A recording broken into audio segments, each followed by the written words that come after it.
Assalamualaikum warahmatullahi wabarakatuh. Halo semuanya, saya Lili Sri Lestari dengan NIM B1A12442. Di video kali ini, saya akan mereview sebuah jurnal yang membahas hubungan antara hukum internasional dengan perlindungan lingkungan di Indonesia. Nah, kita tahu bahwa isu lingkungan bukan hanya persoalan nasional saja, tapi juga menjadi perhatian global. Nah, jurnal ini mengupas bagaimana prinsip-prinsip hukum lingkungan internasional diterapkan ke dalam hukum nasional Indonesia. Dan apakah implementasinya sudah berjalan sesuai harapan?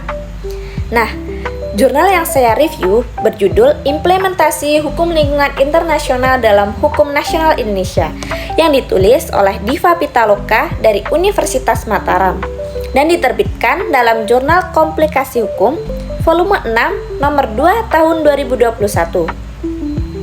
Jurnal ini mengangkat pentingnya sistem hukum lingkungan internasional yang ternyata mengatur banyak aspek, mulai dari perlindungan lingkungan laut, perlindungan atmosfer, perlindungan transportasi laut, hingga pengaturan bahan beracun. Semua bidang telah membentuk prinsip dasar hukum lingkungan yang kemudian diadopsi ke dalam hukum nasional negara-negara anggota, termasuk Indonesia. Dengan kata lain, masalah lingkungan bukan hanya urusan satu negara, melainkan menjadi tanggung jawab kita bersama sebagai masyarakat internasional. Tidak hanya itu saja, jurnal ini juga menguraikan implementasi perjanjian internasional tidak sekedar dilakukan melalui ratifikasi, tetapi harus dilanjutkan dengan pembentukan peraturan operasional, mekanisme pelaporan, mekanisme verifikasi, hingga mekanisme kepatuhan. Misalnya nih, terkait CITES 1973, Indonesia menetapkan otoritas pelaksanaan melalui keputusan Menteri Kehutanan yang menunjuk Direktur Jenderal Perlindungan Hutan dan Konvensi Alam sebagai lembaga yang menangani perdagangan satwa langka. Pada tingkat internasional, implementasi konvensi juga dijalankan melalui lembaga-lembaga seperti COP, Sekretariat Konvensi, dan Komite Penaatan. Hal ini menunjukkan bahwa pelaksanaan hukum lingkungan internasional sangat terstruktur dan membutuhkan kerjasama erat antara lembaga nasional dan internasional.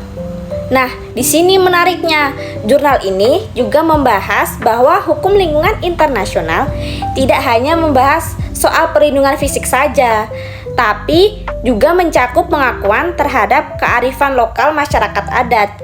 Nah, hal ini terlihat dalam Konvensi Keanekaragaman Hayati atau UNCBD dan Protokol Nagoya yang mengakui hak biokultural masyarakat lokal atas sumber daya genetik dan pengetahuan tradisional mereka. Penulis menunjukkan bahwa di Indonesia, kearifan lokal seperti Lubuk Larangan, Sasi, dan Kamalik di Lombok telah lama berkontribusi pada upaya konvensi. Sayangnya, meskipun beberapa undang-undang nasional sudah mulai mengakomodasi peran masyarakat, penerapannya masih belum maksimal dan belum sepenuhnya mengintegrasikan kearifan lokal dalam praktik konvensinya. Selain itu, jurnal ini menekankan pentingnya etika lingkungan. Penulis mengutip gagasan Hans Jonas dan konsep deep ecology yang menegaskan bahwa manusia bukan pusat dari ekosistem, melainkan bagian dari keseluruhan kehidupan. Krisis lingkungan yang terjadi saat ini sebagian besar muncul akibat perilaku manusia, sehingga penyelesaiannya membutuhkan perubahan cara pandang dan moralitas. Etika lingkungan menjadi landasan penting untuk mewujudkan pembangunan berkelanjutan. Tanpa etika, hukum dan kebijakan lingkungan tidak akan efektif.